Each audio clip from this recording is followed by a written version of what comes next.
গতবার না সার বেশি দিয়ে জ্বালিয়ে ফেলেছিলে ধান, ওরে দিবে না কি আবার? তাহলে নিজেই করি। নিজে করবে কিভাবে? কামলা দিয়ে সব করব। বক্কর আলী আছে, সে বলেছে তাকে সব সময় পাওয়া যাবে, আর যখন দরকার তখন লোক আরো আনবো। আর পানি? পাশের জমি তো ইয়াসমিয়ার, তাকে বলেছি চুক্তিতে পানি দেবে আমাদের জমিতেও। তাহলে দেখো যেভাবে ভালো হয়, টাকাও যাবে এরকম বেশি। চুক্তিতে দিলেও অর্ধেক খরচ দেই, তাইলে নিজে কইরাই ভালো। সামান্য হলো আর কি বৌমার কষ্ট হবে। কামলাকে খাওয়ানো আর ধান তো নিজেরাই শুকিয়ে তুলতে হবে। হ্যাঁ, এগুলো আরো ঝামেলা অনেক। রাফিয়া গ্লাসে পানি ঢেলে দিতে দিতে বলল, সমস্যা নেই আব্বা, জমি নিজে করাই ভালো। মা দেখি। কথা বলতে বলতে তাদের খাওয়া শেষ হয়ে গেল। মাহিন চলে গেল লিপির রুমে। এরপর দিনকে দিন সবকিছু দ্রুত পাল্টে যেতে শুরু করলো। মাহিনের দৈনন্দিন প্রয়োজনীয় কাপড় চোপড় থেকে শুরু করে সবকিছু একটা একটা করে রাফিয়ার রুম থেকে চলে গেল লিপির রুমে। দিনের পর দিন, রাতের পর রাত যায় মাহিনের সঙ্গে স্বামী স্ত্রীর মতো সময় কাটানো কিংবা কথা হয় না রাফিয়ার। পরিচিত লোকদের যেমন রাস্তায় দেখা হলে কথা হয়, ভদ্রতার খোঁজ খবর নেওয়া হয়, সেরকমই তাদের দেখার কথা হয় প্যাসেজার রান্নাঘরে, ভোরে কিংবা সন্ধ্যায়। রাফিয়ার রাতে ঘরটাতে আজকাল বড্ড ভয় লাগে, একা লাগে। মাঝরাতে ঘুম ভেঙে তেষ্টা পায়, অতীতের সব কিছু কেমন বেশি বেশি মনে পড়ে। সবার থেকে বিচ্ছিন্ন লাগে নিজেকে, যেন একা, কেউ নেই তার, কাউকে মন খুলে দুটো বলবার মানুষ নেই, জড়িয়ে ধরে কাদার মতো মানুষ নেই। জানালার ওপাশের জঙ্গলের শিয়ালগুলো মাঝে মাঝে দল বেঁধে বড় করুণ সুরে ডাকে। বুকে কাঁপন ধরে রাফিয়ার। এত ভয় তো তার কোনোদিন ছিল না। মাঝে মাঝে ইচ্ছা হয় মাহিনকে বলবে, আমি তোমাদের সঙ্গেই থাকবো। গল্প টল্প করলাম তিনজন। লিপি নতুন মানুষ, ওর সঙ্গেই প্রণয় হোক, সে কেবল সঙ্গ চাই, এর বেশি কিছু না। দুটো কথা বলতে বলতে একপাশে ঘুমিয়ে যাবে। একাকিত্ব বড় ভয়ঙ্কর, এর আগে সেটা অনুভব করেনি। মৃত্যুর কথাও মনে পড়ে ভীষণ, মৃত মানুষের কথাও, কিন্তু সেসব আর বলা হলো না মাহিনকে। রাতের বহু ভাবনা আর মনে উকি দেওয়া কথা মানুষ ভোর হলে ভুলে যায়, সেসব দিনের কাছে আর পাত্তা পায় না। এভাবেই কেটে গেল তাদের এক সপ্তাহ। এর ভেতরে দ্রুত রাফিয়ার শারীরিক পরিবর্তন হয়। চোখের নিচে গাঢ় কালি, মুখ ভেঙে শুকিয়ে মলিন ফ্যাকাশে হতে শুরু করেছে। চুলও আজকাল পড়ছে খুব। বসা থেকে উঠলে মাথা ঘোরায়, মাথা ঝিমঝিম করে। প্রেশারের সমস্যা কিনা কে জানে। তবে শুক্রবার দিবাগত রাত্রে ব্যতিক্রম কিছু ঘটল। রাফিয়া রোজকার মতো সবার ডিনার শেষে রান্নাঘর গুছিয়ে নিজের কামরায় চলে যায়। মাহিন শুয়ে আছে লিপির বিছানায়। লিপি বাতি জ্বালিয়ে আয়নার সামনে বসা। মাহিন হঠাৎ কিছু একটা ভেবে বালিশ হাতে নিয়ে বলল, আমি না হয় আজ রাফিয়ার কাছে যাই। লিপি আয়নার সামনে থেকে আহত নয়নে তাকায়। কথাটা যেন ভীষণ আঘাত করেছে তাকে, কিন্তু সঙ্গে সঙ্গে নিজেকে সামলে নিল লিপি। তিক্ত বাস্তবতা তো মানতেই হবে। সে অস্বস্তিতে চোখ ফিরিয়ে নিয়ে বলল, তা তো যাওয়াই উচিত, যাও আপুর কাছে। সে গিয়ে এসে কাঁধে হাত রেখে বলল, মন খারাপ হয়েছে? হতেই পারে, এটাকে আপনার গুরুত্ব দিয়ে লাভ নেই। আপুরও হয়তো মন খারাপ হয়। হ্যাঁ, সেটাই। আপনারই এসব বুঝতে হবে। আমার সাংসারিক জীবনের অভিজ্ঞতা কম, আপনারা দুজনের বেশি। ওই দিন ওই দিন আপনাকে আপুর কাছে যেতে বলতে চেয়েও বলিনি আমি। মনে হলো হয়তো আপনার কথা বলে নিয়েছেন, নতুন বিয়ে হিসেবে হয়তো আমার কাছে থাকছেন, তাই ভেবে আর বলা হয়নি। মাহিন মেঝেতে হাঁটু গেড়ে বসে লিপির কোমর জড়িয়ে ধরে কোলে মাথা রাখে। তোমরা দুজন এত ভালো কেন বলো তো লিপি? সতীনদের ক্যাচালে স্বামীর জীবন অতিষ্ঠ হয়ে যায়, অথচ তোমরা দুজন একে অন্যের প্রতি কত উদার। আপুর কারণে। আসলে উনি আসলেই অনেক ভালো, আমি চাই উনিও ভালো থাকুক। কিন্তু আমি যখন যেতে বললাম তোমার মন এত মহিল হলো কেন? আমি জানি না, তবে কথাটা শুনে কেমন যেন লাগলো। কেমন? এগুলো না জানা আপনার ভালো। আপনি দুই দিকে ঠিক রাখতে হবে আপনাকে। সকল নারী তো চায় তার স্বামী একান্ত তার থাকুক। আমিও যে চাই না তাও না, কিন্তু এটা তো আপুর প্রতি অবিচার হবে। আমার খারাপ লাগলেও সেটাকে গুরুত্ব দেওয়ার কিছুই নেই। তার মানে তোমার খারাপ লাগছে? লিপি ওর চুলে আঙ্গুল ডুবিয়ে আদর করে দিতে দিতে বলল, জান তো প্লিজ, আপনি তো প্রশ্ন করে আমায় দুর্বল করে দিচ্ছেন। হুট করে চলে যাবেন, এত কথা বলার কোনো দরকার নেই। কিছু বিষয়ে আবজা থাকা সুন্দর। আচ্ছা, যাচ্ছি। মাহিন বালিশ হাতে নিয়ে প্যাসেজে চলে যায়। লিপি আয়নার সামনে থেকে উঠে দরজা বন্ধ করে এসে বালিশে মাথা রাখে। কেমন অস্থিরতা অনুভব করছে। আজ সে একা থাকবে। মাহিন আরেকজন নারীর সঙ্গে রাত কাটাবে, এটা ভাবতেও যেন অস্বস্তি লাগে লিপির। তবুও সে চায় রাফিয়ার সঙ্গে অবিচার না হোক। লিপি জানে ওনার ত্যাগের কারণেই সে আজ এত সুখী। অস্থিরতাটাকে অবহেলা করে ঘুমানোর চেষ্টা করে সে। রাফিয়া কদিন থেকে বাতি জ্বালিয়ে ঘুমায়। বাতি বন্ধ করলে নিজেকে লোকালয় থেকে আরো বেশি বিচ্ছিন্ন মনে হয়। বিছানা থেকে আলনায় মাহিনের একটা কালো গেঞ্জি দেখা যাচ্ছে। এটা রোজ রাতেই পরে ঘুমাতো সে। রাফিয়া উঠে গিয়ে গেঞ্জি নিয়ে বিছানায় এলো। দুই হাতে সেটা মুখে চেপে ধরে বালিশে মাথা রাখে সে। নাক টেনে শ্বাস নেয়। মানুষটার গায়ের গন্ধ পাওয়া যাচ্ছে গেঞ্জিতে। রাফিয়া পরম যত্নে গেঞ্জি গালে চেপে ধরে চোখ বুজে থাকে। কাউকে ভালোবাসার এই এক যন্ত্রণা। যতই অবহেলা অপমান করুক, ভালোবাসা কমে না। বিরহ প্রেমকে যেন আরো বেশি তীব্র করে দেয়। বিরহ যদি আগুন হয়, প্রেম তবে সোনা। যতই পূর্বে ততই খাঁটি হবে। দরজায় চাপড়ানোর শব্দে কেঁপে ওঠে রাফিয়া। কোথায় যেন ডুবে গিয়েছিল সে। তাড়াতাড়ি বিছানা থেকে উঠে দরজা খুলে দেখে মাহিন বালির সাথে দাঁড়িয়ে আছে। ভেতরের আলোড়ন মুখে প্রকাশ পেতে দিল না সে। রোজ রাতে চাতক পাখির মতো অপেক্ষা করার খবর সামনের মানুষটিকে দিতে চায় না রাফিয়া। মুখে কৃত্রিম নির্লিপ্ত ভাব সেটে বলল, কি হলো? তুমি এইদিকে কি মনে করে? মাহিন মুচকি হেসে ভেতরে ঢুকে সোফায় বসে বলল। কেন, আমি কি আসতে পারি না? রাফিয়া বিছানায় বসে বলল। তা পারো, কিন্তু আমি তো ভেবেছি এই পথ ভুলে গেছো। মাহিন হেসে উঠল কথাটি শুনে। তারপর বালিশ বিছানায় ছুঁড়ে ফেলে ওর পাশে এসে বলল, তোমার অসুস্থতায় দিনকাল যাচ্ছে, তাই আর আসিনি। সে রাফিয়া তাচ্ছিল্যকর হাসি দিয়ে বলল, কেন? আমার কি ছোঁয়াচে রোগ হয়েছে? জ্বর ছিল, সেটা তো কবেই সেরে গেছে। সেটা না। ছোঁয়াচে রোগ না হলে তো অসুখ থাকলে আরো বেশি আসার কথা। বাবা, ম্যাডামের তো অনেক অভিযোগ জমা হয়েছে দেখছি। কথাটা বলে মাহিন উঠে গিয়ে বাতি বন্ধ করে এসে বিছানায় গিয়ে বালিশ ঠিক করে নেয়। আসো, শুয়ে পড়ি।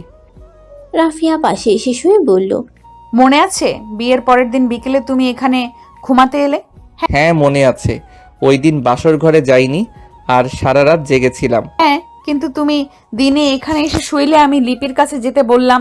তখন তুমি বললে ওইখানে গিয়ে কি লাভ, গিয়েই তো ঘুমিয়ে পড়বো। তখন আমি কি বলেছিলাম মনে আছে? বলেছিলাম তবুও যাও। স্ত্রীর সঙ্গে শুধু জড়াজড়ি করেই অধিকার দিতে হবে এমন না। ওর কাছে আছো, এটা ওর ভালো লাগবে। বুঝেছি বলে সে রাফিয়াকে কাছে টানে। কেমন অস্বস্তি লাগে রাফিয়ার। মাহিন কি তাকে খুশি করতেই দয়া করে কাছে টানছে, নাকি আগ্রহ থেকে? নিশ্চয়ই দায়িত্ববোধ থেকে এসেছে সে। নিজেকে বড় তুচ্ছ লাগে রাফিয়ার। অপমানিত হয় নিজের কাছেই নিজে। মাহিন কানে ফিসফিস করে বলল, তোমার এই অবস্থা কেন? কি অবস্থা? এই যে আগের মতো আর চেহারা নেই। আগের লাবণ্য ভাব দিনকে দিন হারিয়ে যাচ্ছে। দেহেও সেই সজীবতা যেন নেই। কেমন প্রাণহীন হয়ে যাচ্ছ। মৃদু হাসল রাফিয়া। মাত্র 1 সপ্তাহে, তাই না? মাহিন তাকে টেনে বুকে নিয়ে পিঠে হাত রেখে বলল, 1 সপ্তাহে না, আমি খেয়াল করেছি বিয়ের আরও আগে থেকে এমন হতে শুরু করেছিলে। রাফিয়া গোপনে দীর্ঘশ্বাস ছাড়ে। মনে মনে ভাবে, তখন থেকেই তো মাহিনকে হারানোর চিন্তা তাকে খুঁড়ে খুঁড়ে খেতে শুরু করেছিল। আজকাল আয়না দেখলে নিজেও বুঝে গোলগাল সেই মায়াবী মুখটা ভাঙনের দিকে এখন মলিন শুকনো ফ্যাকাশে হয়ে যাচ্ছে। নারীর রূপটাই যে এমন বড় দ্রুত পাল্টায়। শুকনো দেহ যেমন হুট করে ফুলে ফেপে উঠতে পারে, মানে জলের মতো যৌবনা ভাব আসতে পারে, তেমনি হুট করে হারিয়েও যায়। এতটাই ঠুনকো যে, এতটাই ভঙ্গুর যে, তখন দেখে মনে হয় ফুরিয়ে গেছে সব, শুকিয়ে গেছে ভেতরকার সকল রস। মাহিন মাথায় হাত বুলিয়ে দিয়ে কপালে চুমু খেলো। কোনো সাড়া নেই রাফিয়ার, যেন সে নির্জীব। তবুও একসময় ঝড় উঠে দুটি দেহের। পুরো সময়টাই রাফিয়া অস্বস্তি বোধ করে। কেমন যেন এক অচেনা পুরুষ মনে হয় মাহিনকে। ঝড় একসময় থেমে যায়। ঝড় শেষে যেমন চারপাশে থমথমে পরিবেশ সৃষ্টি হয়, ঘর জুড়ে সেরকমই নেমে এসেছে নীরবতা। রাফিয়া সিলিং ফ্যানের দিকে আনমনে তাকিয়ে আছে। মাহিন পাশের বালিশটায় ঘুমিয়ে গেছে খানিক পরেই। রাফিয়া মুচকি হাসে। ওর আগে থেকেই এই এক স্বভাব। মিলনের পর সঙ্গে সঙ্গে ঘুমিয়ে যায়। একদিন জিজ্ঞেস করেছিল, পচা নাকি তুমি? সঙ্গে সঙ্গে ঘুমিয়ে যাও কেন? বাথরুমে গিয়ে একটু ফ্রেশ হয়ে আসতে পারো না? জবাবে বলল, হ্যাঁ, ফ্রেশ হয়ে আসা তো উচিত, কিন্তু আমার এত ঘুম পায় তখন উঠতে ইচ্ছা করে না। রাফিয়া পাশ ফিরে ধীরে ধীরে এক হাত ওর মাথায় রাখে, ঠোঁট এগিয়ে নিয়ে চুমু খায় কপালে। তারপর বিছানা থেকে নেমে বাথরুমে যায়। হাত মুখ ধুয়ে ফিরে এসে ভাবল আজ বাতি বন্ধ করা যায়। একাকিত্বের ভয় নেই, মানুষটা ঘুমিয়েছে, বাতির আলোয় অসুবিধা হবে, একটু শান্তিতে ঘুমাক। বাতি বন্ধ করে এসে মাহিনকে জড়িয়ে ধরে ঘুমায়। রাফিয়া, আরে ঘুমাওনি তুমি? জয়তন ফুপুর বাড়ি যাওয়ার দিন কি স্বপ্ন দেখলাম জানো? কি? দেখলাম লিপি একটা ফুটফুটে বাচ্চা জন্ম দিয়ে মারা গেছে। তারপর তুমি ওকে লালন পালনের দায়িত্ব নিয়েছো, ওর নাম রেখে দিয়েছো আয়েশা জান্নাত ইনায়া। কি অলক্ষণের স্বপ্ন দেখেছো মহিলাদের মতো? এটা আবার মাথায় নিয়ে ঘুরছো? কেন পুরুষ মানুষ ঘুমে স্বপ্ন দেখে না? এসব অলক্ষণের স্বপ্ন পুরুষ মানুষকে মানায় না। ঘুমাও। মাহিন শব্দ করে হেসে রাফিয়ার আর একটু ঘনিষ্ঠ হয়ে জড়িয়ে ধরে শুয়ে বলল, লিপিকে স্বপ্নটার কথা বলেছিলাম, সে কি বলে জানো? বলে তাতে কোনো অসুবিধা নেই। আপুর কাছে আমার সন্তান থাকলে আমি নিশ্চিন্ত। ও একটা পাগল আর তুমি আরেকটা। তারপর অন্ধকার কামরায় চুপচাপ দুজন। এই নীরবতার স্থায়িত্ব পেল একেবারে ভোর 7টা অবধি। রাফিয়া বাথরুম থেকে স্নান করে চুল মুছতে মুছতে এসে মাহিনের কপালে হাত রেখে বলল, ওঠো। মাহিন চোখ মেলে তাকায়। তার ঘুম বরাবরের মতো পাতলা, একটুতে জেগে যায় সে। সদ্য স্নান করা মুখ দেখতে মাহিনের ভীষণ ভালো লাগে, কেমন সতেজ দেখায় মানুষকে। সে বিছানায় উঠে বসে মুচকি হেসে পুরো আঙ্গুল তুলে রসিকতা করে বলল, তুমি ঠিক আছো? রাফিয়া আয়নার কাজটায় গিয়েছিল, সেখান থেকে তাকিয়ে বলল, কেন? এই যে ভোরে উঠেই গোসলে যাও, আবার রাতে সঙ্গে সঙ্গে গিয়ে ফ্রেশ হয়ে আসো। সেটা তো শুধু ওসব যেদিন হয় সেদিন। গোসল না করে রান্নাঘরে ঢুকি কি করে বলো? বুঝেছি। রাফিয়া ফিক করে হেসে যোগ করে, তাও যদি তুমি একা রান্না খেতে, শ্বশুর শাশুড়িও খান। মাহিন উঠে এসে তাকে পিছন থেকে জড়িয়ে ধরে থুতনি কাঁধে রেখে বলল, তুমি অনেক সহজে রাগ ভুলে যাও, এই স্বভাবগুলো আমার অনেক ভালো লাগে। ভুলে যাই কিভাবে বুঝলে? মনে নেওয়া আর মানিয়ে নেওয়ার মাঝখানে পার্থক্য আছে। আমার শুধু তোমাকে সুখী দেখতেই ভালো লাগে, তাই যেভাবে ভালো থাকো সেভাবেই আছি, মানিয়ে নিচ্ছি। কিন্তু তুমি যাই করবে ভুলে যাব, এই নিশ্চয়তা দিচ্ছি না। এত ভারী ভারী কথা বলা লাগবে না তোমার। আচ্ছা যাও, হাত মুখ ধুয়ে নাস্তা করো। আমি আজ ওঠার আগেই লিপি রান্নাঘরে চলে গেছে। তাই নাকি? হ্যাঁ, ওর মতো আসলে মেয়েই হয় না। যতটুকু বুঝলাম, তাকে যেভাবে রাখবে সেভাবেই সুখী। হ্যাঁ, সহজ সরল অনেক। মেয়েটাকে নিয়ে তুমি বাজে স্বপ্ন দেখো। রাতে যে স্বপ্নের কথা বলেছিলে, আমার কি যে মন খারাপ হয়েছিল, আর তুমি এটা মাথায় নিয়ে ঘুরছো। লিপিকেও বলেছো বললে? ছি। মাহিন হাসলো আবার, তারপর কৈফিয়তের ভঙ্গিতে বলল, এরকম নিচ্ছ কেন কথাটা? আমার আর কি, ওই দিন স্বপ্ন দেখে ভোরে প্রচণ্ড মন খারাপ হয়েছিল। ঘুম থেকে উঠেই শুনলাম একটা কাক কাকা করে মিলিয়ে যাচ্ছে। কেমন এক অদ্ভুত অনুভূতি হয় তখন। আমি রান্নাঘরে গিয়েছিলাম তোমার সঙ্গে কথা বলতে। মন খারাপ হলে তোমার সঙ্গে কথা বলতে ইচ্ছে করে আমার। ওই দিন ছাই উঠছে বলে তাড়িয়ে দিলে। তারপর আমরা চলে গেলাম জয়তুন ফুপুর বাড়ি, সেখান থেকে এসে ভুলে গেছি। গতকাল রাতে মনে পড়াই বললাম। কিন্তু বলার ভঙ্গি বাজে ছিল। তোমার ছেলে মানুষের স্বভাব আর গেল না। যাই হোক, এখন যাও, হাত মুখ ধুয়ে নাস্তা করো। মাহিন লিপির রুমে গিয়ে ব্রাশে পেস্ট নিয়ে রান্নাঘরে এলো। লিপি চুলুর কাছে, দুজনের চোখাচোখি হতেই কেমন একটা অনুভূতি হলো তার। কি বলবে ভেবে পেল না। কেমন আছো লিপি, এটা কি বলবে নাকি শুভ সকাল? বাঙালি সিরিয়াস পুরুষরা এসব রংঢং করে না, কিন্তু এই মুহূর্তে চোখাচোখি হওয়াতে সে কেমন বিব্রত বোধ করছে। লিপিও কিছু বলছে না, সে চোখ ফিরিয়ে নিল। অস্বস্তিকর একটা পরিবেশ। প্রথম প্রথম লিপির সঙ্গে ঘুমিয়ে রাফিয়ার সামনে যেতেও তার এরকম হতো। কে জানে, একসঙ্গে দুই স্ত্রীকে সমান অধিকার দেওয়ার মতো মহৎ কাজেও অবচেতনে অপরাধবোধ কাজ করে কিনা। নিজেকে কি অভিনেতা মনে হয়, বুঝতে পারছে না মাহিন। সে লিপির সামনে না গিয়ে চাপা কলে চলে গেল। সময় যাক, অস্বস্তিকর পরিবেশ কেটে যাবে। হাত মুখ ধুয়ে এসে টেবিলে বসে। লিপি টেবিলে নাস্তা দিল। সে নাস্তা খেতে খেতে লিপির দিকে না তাকিয়ে বলল, আম্মা নাস্তা করেছেন? না, এখন দিয়ে আসবো। আচ্ছা। একটা কিছু বলে কথা শুরু করতে হয় বলে বলা। মাসুক নিয়ে এসে ঢুকলেন। চুলোর কাছে লিপিকে দেখলে তিনি বিরক্ত হন। দুজন মহিলা বাড়িতে, তবুও কেন লিপিকে আসতে হবে রান্নাঘরে? তিনি টেবিলে চেয়ার টেনে বসে বললেন, কি গো মা, তোমাকে না রান্নাঘরে আসতে মানা করলাম? এগুলো রাফিয়া মা আর তোমার শাশুড়ি পারবে। দাও, নাস্তা দাও, আমি আবার হাওরে যাব। লিপি কিছু না বলে নাস্তা দেয় টেবিলে। এভাবেই চলতে থাকে দিন, সেই রোজকার রুটিন। মাহিন ক্লাসে যায়, লিপি টুকটাক কাজ করে রাফিয়ার সঙ্গে। মাহিন আরও 1 মাস লিপির পাশাপাশি রাফিয়ার কাছে মাঝে মাঝে রাতে এসেছে বটে, তবে সেটা স্থায়ী হয়নি। রাফিয়ার দ্রুত রূপ পতন ঘটেছে, যেন শরীরে মননে সে একেবারে ফুরিয়ে গেছে। কিছুদিন পরপর নানান অসুখ বিসুখে ভুগছে। মনের সঙ্গে বুঝি দেহের এতটাই নিবিড় সম্পর্ক, স্বামীর ভাগ মুখে দিলেও যে মন আর বুক দেয়নি। মানসিক অস্থিরতা, হতাশা, অনিশ্চয়তা, চাপা কষ্ট তাকে ধীরে ধীরে নিঃশেষ করে দিচ্ছে। এর ভিতরে মাসুক মিয়া চাষের জমিতে পুরোদমে নেমে গেছেন। রাফিয়ার ভোরে উঠেই কামলা এবং শ্বশুরকে নাস্তা দিতে হয়। অঘোষিত একটা নিয়মে ছাড় পায় লিপি, নতুন বউ হিসাবে কিংবা ভিন্ন কিছু। সবাই চাতক পাখির মতো আছে অনাগত সন্তানের অপেক্ষায়। বাড়ির এসব কাজ মাহিনের ইচ্ছা অনিচ্ছায় দেয়া অবহেলা, সবকিছু মিলিয়ে মাত্র 2 মাস পর যে রাফিয়া সৃষ্টি হলো, তাকে আর আগের রাফিয়া বলা যাবে না। দায়িত্ববোধ থেকেও আর কাছে টানা যেন নিজের প্রতি এক ধরনের চরম নির্যাতন। মাহিন বেশি দিন আর স্বইচ্ছায় নির্যাতিত হতে পারেনি। রাফিয়া এখন ভেতর থেকে শুকিয়ে গেছে একদম।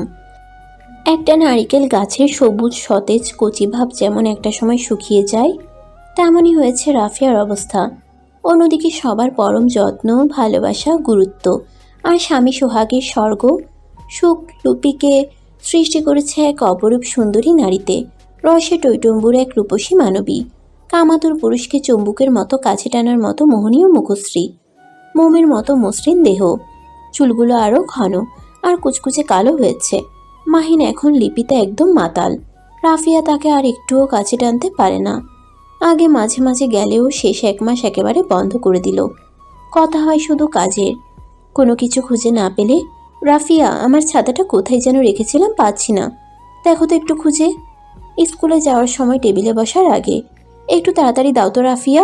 আর তোমার এই অবস্থা দিনকে দিন কেন হচ্ছে? খাওয়া দাওয়া করো না নাকি? এগুলোই কথা, এটাই সাক্ষাৎ।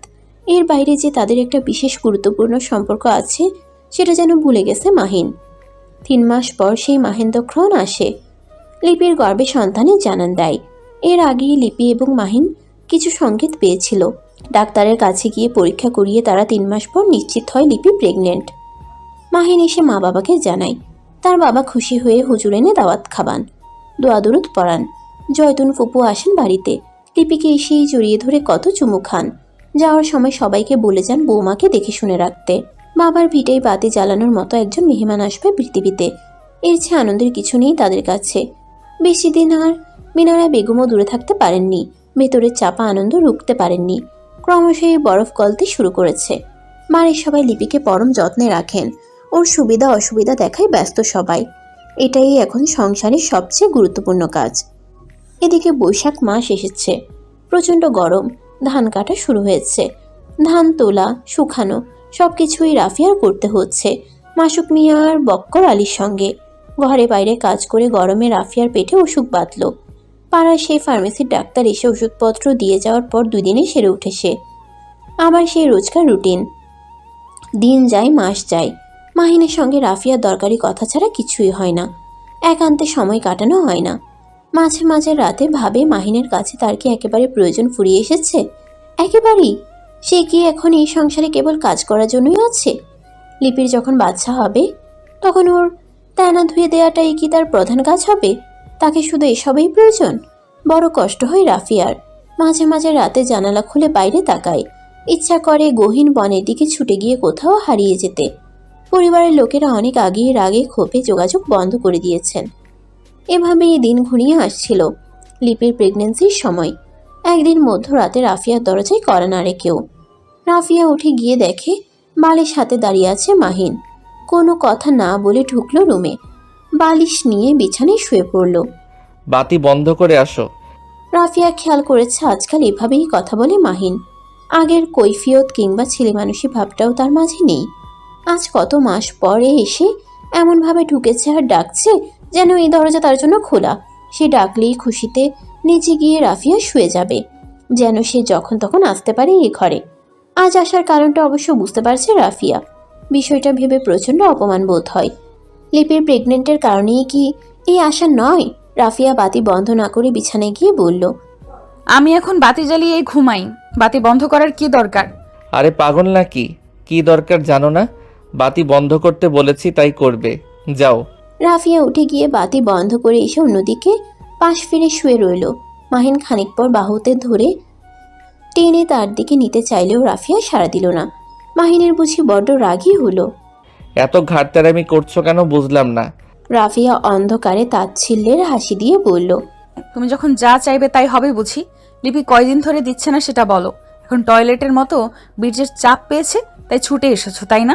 আমাকে কি পতিতা মনে হয় তোমার, নাকি বাসার কাজের মেয়ে? আরে তোমার মুখ দেখি বেশি ফুটে গেছে। বাচ্চা জন্ম দেওয়ার ক্ষমতা নাই, তবু সমাদরের সবাই রেখেছি তোমাকে। এখন তোমার ওই নতুন বউয়ের মতো সব কিছু লাগবে। নিজের চেহারা ছবির অবস্থা দেখেছো? তাকানো যায়? তবু তো আসি। কথাগুলো শুনে রাফিয়ার রাগে অপমানে মরে যেতে ইচ্ছা করছিল। এই সেই মাহিন? মাহিন এই কথাগুলো বলছে তাকে? সে নিজেকে ছাড়াতে শরীর মোছড়ামুছড়ি শুরু করলো। মাহিন তার দুই হাত বালিশে চেপে রেখে ক্রোধান্বিত গলায় বলল, বেশি বাড়াবাড়ি করো না। মনে রাখা উচিত তুমি আমার বিয়ে করা বউ। রাফিয়া প্রতিবাদ করে বলল। তুমি আমার উপর থেকে নামও বলছি। মাহিন এক হাতে কাপড় তুলে ওপরে শুয়ে গেল। শুরুতে একটু গা মুচড়ামুচড়ি করলেও খানিক পর রাফিয়া হার মেনে নেয়। মাহিন ক্রমশই এক আদিম খেলায় মেতে ওঠে। ঘর ভরে ওঠে দুজনের গোঙানিতে। একটা সময় খেলাটা থেমে যায়। মাহিন ক্লান্ত হয়ে পড়ে যায় পাশের বালিশে। রাফিয়া দুই হাতে মুখ ঢেকে কেঁপে কেঁপে উঠে কান্নায়। রাফিয়াকে এক নিষ্ঠুর অভিজ্ঞতা দিয়ে রজনীটা আজ বিদায় নিল। ঘর ভরে আছে ভোরের মিহি আলোয়। এই আলো মানুষের মন আলো করে দেয়। তবু রাফিয়ার মন খারাপই রইল। যার সঙ্গে এতটা বছর সে সংসার করেছে, সবকিছু উজাড় করে যাকে ভালোবেসেছে, সে মানুষটার ভিন্ন এক রূপ দেখেছে আজ রাতে। ঘুম ভাঙার পর মাহিনকে পাশে পেল না সে। ভোরেই তারা লিপির মামার বাড়ি যাওয়ার কথা। বাড়ির সবাইকে লুবনা নিচে দাওয়াত দিয়েছে। আজ দুপুরে ওর ছেলে ইমতিয়াজের মুসলমানি, কিন্তু সবার যাওয়া হবে না। ঠিক করা হয়েছে কেবল লিপি আর মাহিন যাবে। রাফিয়া উঠে রান্নাঘরে গিয়ে দেখে মাহিন গোসল করে বের হয়েছে। মিনারা বেগম গিয়েছেন লিপিকে রেডি করে দিতে। মাসুক মিয়া দুশ্চিন্তায় প্যাসেজে পায়চারি করছেন। মাহিনকে দেখে বললেন, বৌমাকে দেখে শুনে নিতে পারবি তো, নাকি আমি আসবো? কোনো সমস্যা হবে না আব্বা। এই তো উঠানের মাথা থেকে সিএনজিতে উঠে একেবারে ওদের বাড়ির সামনে। বলেছিলাম বৌমা না গেলে কি হয় না? বুঝতে পারছো না আব্বা? ইমতিয়াজকে লিপি কোলে পিঠে করে বড় করছে, সে না গেলে হয়, তাও পাশের গ্রামে। কিন্তু এত আগে রেডি হচ্ছ কেন তোমরা? রাফিয়া মাকে আগে দেখে তুলি নাস্তা বানিয়ে দিত, এখন অপেক্ষা করো। না আব্বা, লুবনা ভাবি বারবার ফোনে বলছে এখানে কিছু না খেয়ে বের হতে, তাদের বাড়ি গিয়ে নাস্তা করব। ও আচ্ছা, যাও তাহলে। আল্লাহর। ওরা সকাল 7টার আগেই বের হয়ে যায়। লিপিকে মাসুক মিয়া ধরে ধরে সিএনজিতে নিচ্ছেন। লিপি বারবার বলছে, বাবা আমি হেঁটে যেতে পারবো, এগুলো কোনো সমস্যা না। মানুষ এই অবস্থায় কাজ কামও করে। না মা, খুব সাবধানে যাবে, গিয়ে হাঁটাহাঁটি করবে না, একটা জায়গায় বসে থাকবে। আচ্ছা আব্বা। তাদেরকে সিএনজিতে তুলে দিয়ে এলেন মাসুক মিয়া এবং মিনারা বেগম। রাফিয়া কেমন আনমনে উদাসীন। এ ভালো করে কিছুই ভাবতে পারছে না আজ। চাপাকলে গিয়ে হাত মুখ ধুয়ে এসে রান্নাঘরের টেবিলে চেয়ার টেনে বসে আছে। মিনারা বেগম এসে বললেন, কি রে এভাবে বসে আছিস কেন? তোর শ্বশুরকে নাস্তা দে, চা বসা। সে উঠে গিয়ে চুলোয় আগুন ধরায়। মাথার ভিতরে চিন্তার ঝড় উঠছে।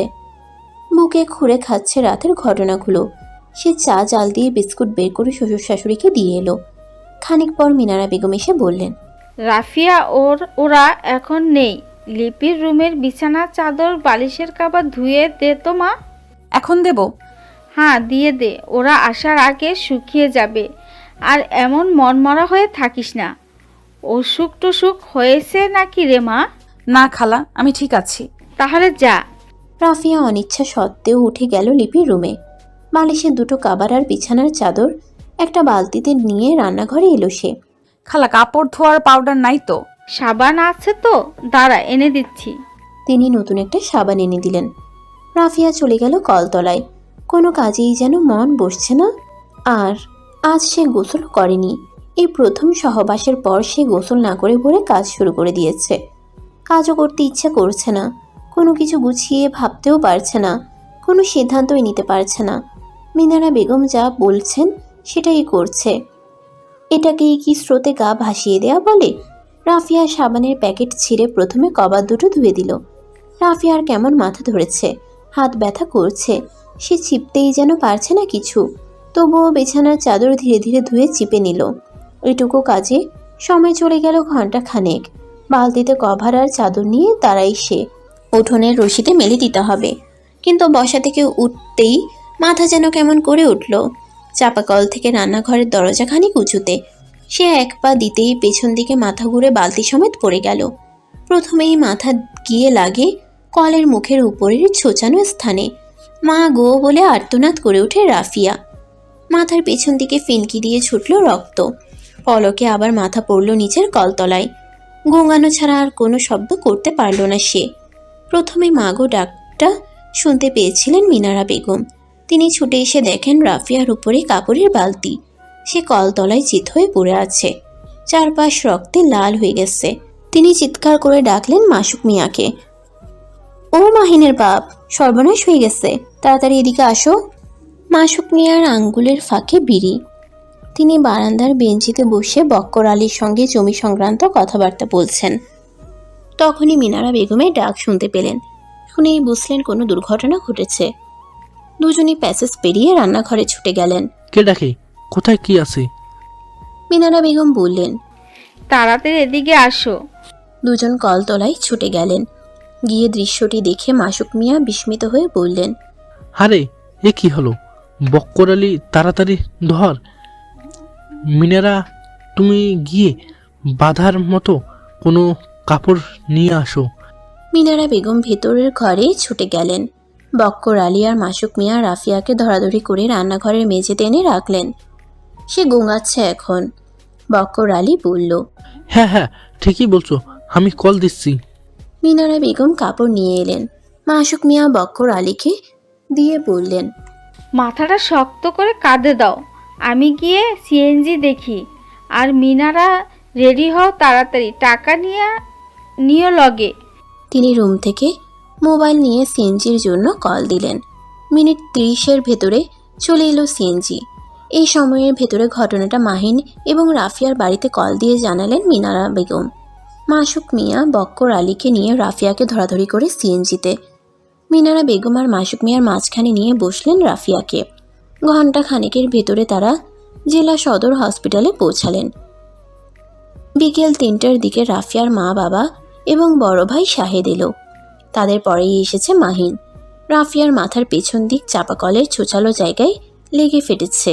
সেখান থেকে কলতলার পাকাতে যখন পড়ে তখন পিঠ আগে লেগেছিল, যার কারণে মাথায় চাপ কম পড়ছে।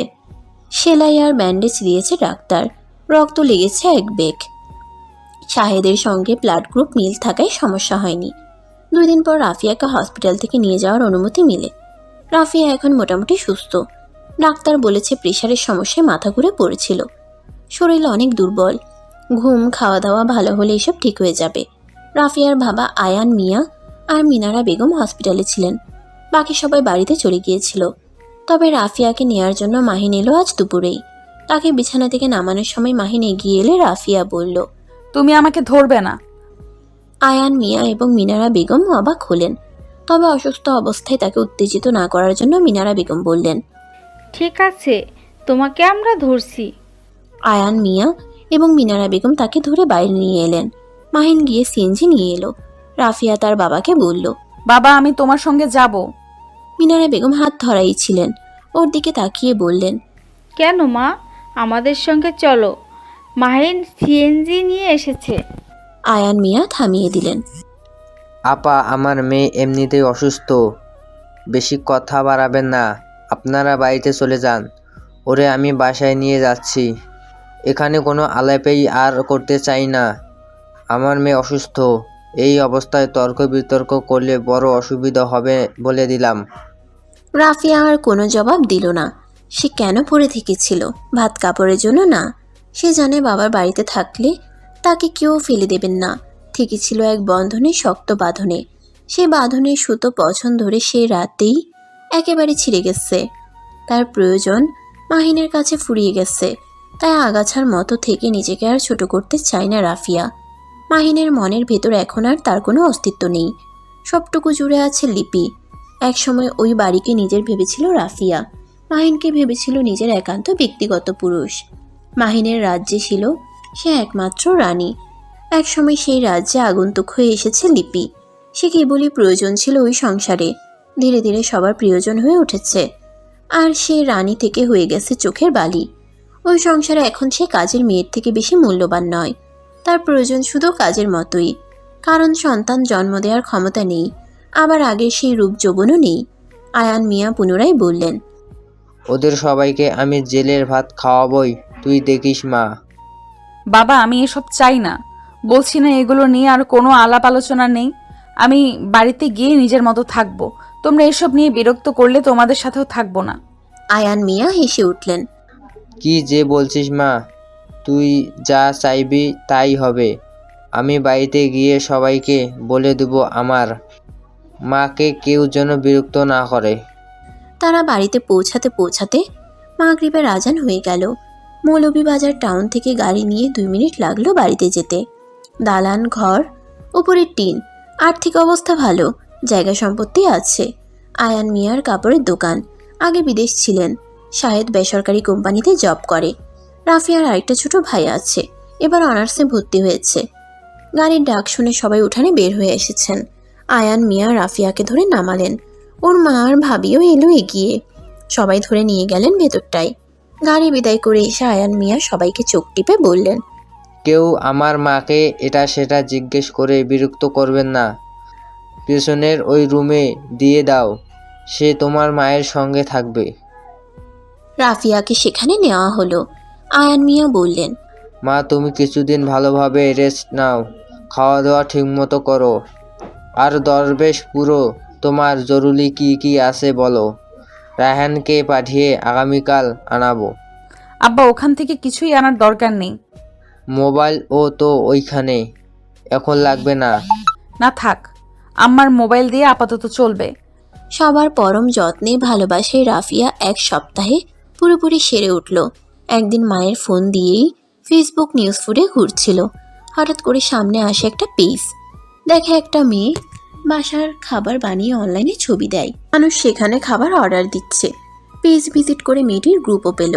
এসব ঘাটাঘাটি করতে যেয়েই রাফিয়ার মাথায় এলো সেও এই কাজটা করতে পারে। সমস্যাটা হলো খাবার ডেলিভারি দেয়া। রায়হানের বাইক আছে, সে ভার্সিটিতে যায় বাইক দিয়ে, কিন্তু এই কাজ সে করবে বলে রাফিয়ার মনে হয় না। তাছাড়া পরিবারের লোকও মানবে না। রাতে সবাই একসঙ্গেই খেতে বসেছেন। রাফিয়া আমতা আমতা করে বলল, আব্বা আমি একটা কিছু করতে চাচ্ছিলাম, এইভাবে তো জীবন চলে না। আয়ান মিয়া প্লেটে খাবার দিতে দিতে বললেন, মা তুমি মাহিনের থেকে ডিভোর্স নিয়ে নিশ্চিতে থাকো, খা ঘুমা, শরীর সুস্থ ভালো হোক, আমরা দেখে আরেকটা বিয়ে দিয়ে দেব। না আব্বা, আমি আর বিয়ে বসবো না। রাফিয়ার মা মতিয়া বেগম অবাক হয়ে বললেন, আমি চাচ্ছি বাড়িতে খাবার বানিয়ে বিক্রি করতে। একসঙ্গে কয়েক জোড়া বিস্মিত চোখ তার দিকে তাক হলো। রাফিয়া মুচকি হেসে বলল, যেরকম ভাবছো ব্যাপারটা সেরকম না। আমি আমাদের টাউনের জন্য একটা পেজ আর গ্রুপ খুলবো, বন্ধু বান্ধবী যারা আছে সবাইকে বলবো ইনভাইট দিতে। দরকার হয় শহরে পোস্টার লাগাবো, অনলাইনে এবং ফোনে খাবারের অর্ডার নেব, তারপর সেগুলো বাসায় বাসায় ডেলিভারি দেব। আয়ান মিয়া বললেন, কি বলিস মা, এগুলো লোকের কি বলবে, আর ডেলিভারি দিবি কিভাবে? এই যে রায়হানের বাইক আছে, যে ডেলিভারি দেবে নিজের পড়ার খরচও পাবে এখান থেকে। রায়হান অবাক হয়ে বলল। শাহেদও বলল।